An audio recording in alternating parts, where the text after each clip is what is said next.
Welcome to our deep dive today. We're tackling something so many of us grapple with, weight loss. Hmm.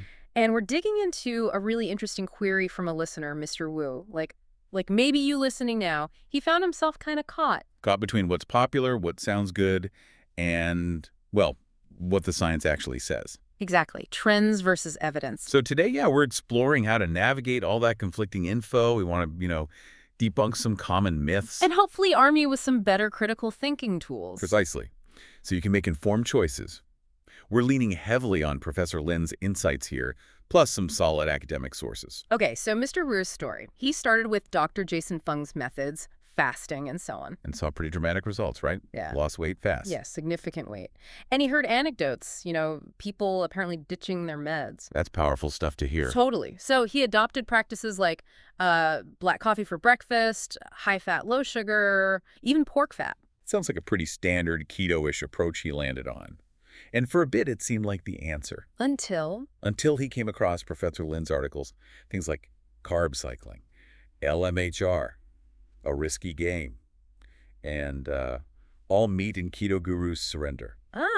so suddenly what he thought was working wasn't so clear-cut. Exactly. It challenged everything and left him asking that question, the big one. What is truly correct? You can imagine the confusion, maybe even a bit of panic. Oh, absolutely, that feeling of, who do I believe? So let's unpack Professor Lin's points. Carb cycling first, lots of people think it's some kind of weight loss hack. Right. But Professor Lin clarifies it's really not a general strategy. It's specific for athletes. Oh, for training. Yeah, performance optimization. He points out that the intermittent benefit people talk about in diets, it's usually just the calorie restriction doing the work. Not some magic timing of carbs? Not really, no. It's more about the total energy intake overall. Okay, that makes sense. It's context, isn't it? Taking something specific and making it general. Exactly. And then there's LMHR, a risky game. What's LMHR stand for again? Lean mass hyperresponders. These are often those lean, muscular folks who seem to thrive on high-fat keto diets. They look the picture of health, maybe? You would think so, but Professor Lin flags a serious issue, even for them. Which is? An elevated risk of coronary heart disease. Wow. Yeah, it's a major trade-off, a potential long-term cost hidden behind short-term results, even in people who look healthy. That really challenges the image, doesn't it? And maybe the most striking point Professor Lin makes is in that all meat and keto gurus surrender piece. Oh, right. This one's fascinating. What happened there? Well, turns out that some really prominent advocates, people making good money, promoting these extreme diets, Yeah. they publicly quit the diets themselves No way. Why? because of their own health problems. Personal health issues made them stop. Huh. That really casts doubt on things, doesn't it? When the gurus themselves can't sustain it. It definitely makes you question the advice out there, especially the extreme stuff.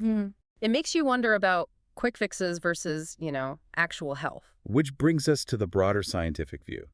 While Mr. Wu was navigating these guru claims, what did the big institutions say? Is there a consensus? There really is, and it's pretty consistent. Harvard, for instance. What's their take? Slow, Hmm? steady. Aim for maybe half a pound to a pound a week loss. Focus on 5% of body weight at a time. So sustainability over speed. Exactly. Habits you can actually maintain, not some drastic overhaul. And UCLA had that point about muscle loss, sarcopenia. Yes, that's a big one. Why is losing muscle so bad during rapid weight loss? Well, UCLA warns it's dangerous. You lose strength, obviously, and endurance. But crucially, it tanks your resting metabolic rate. Meaning your body burns fewer calories just existing. Precisely. Less muscle means a slower metabolism, which ironically makes it easier to regain weight later. So you're fighting against yourself long term. Wait. Okay. Mayo Clinic, UC Davis. They add to this picture. They do. Mayo Clinic says, look, forget the hundreds of fad diets promising miracles. Lasting change comes from consistent lifestyle adjustments. Balanced diet, daily exercise. Simple, but effective. And UC Davis gets specific? Yeah, they recommend things like the Mediterranean diet or DAH, lots of whole grains, veggies, fruits, lean protein. Sensible stuff. Right. Plus, exercise, at least 150 minutes of aerobic activity weekly, and strength training a couple of times a week. That helps build muscle, boost metabolism. Almost savvy, see? Echoes the same theme. Looking ahead, they emphasize gradual, steady loss. 1 to 2 pounds a week is just way easier to maintain. It involves nutrition, exercise, but also stress management, sleep. The whole picture. Okay, so pulling this all together for you listening, especially if you feel lost like Mr. Wu did, Professor Lin's advice is pretty clear, grounded in this broader consensus. What are the key takeaways? 1, be skeptical. Really skeptical. Don't just trust internet personalities or even doctors pushing fad diets. Look for reputable, nonprofit health sources. Good advice. 2, there are no quick fixes. Rapid loss is risky and doesn't last. 3, avoid extremes. Super restrictive diets aren't healthy. Balance is the goal. Makes sense. 4, exercise isn't just about burning calories now. It builds muscle, which is vital. Weight loss without exercise often means muscle loss. That sarcopenia point again. Exactly. And 5, maybe the most important, health first.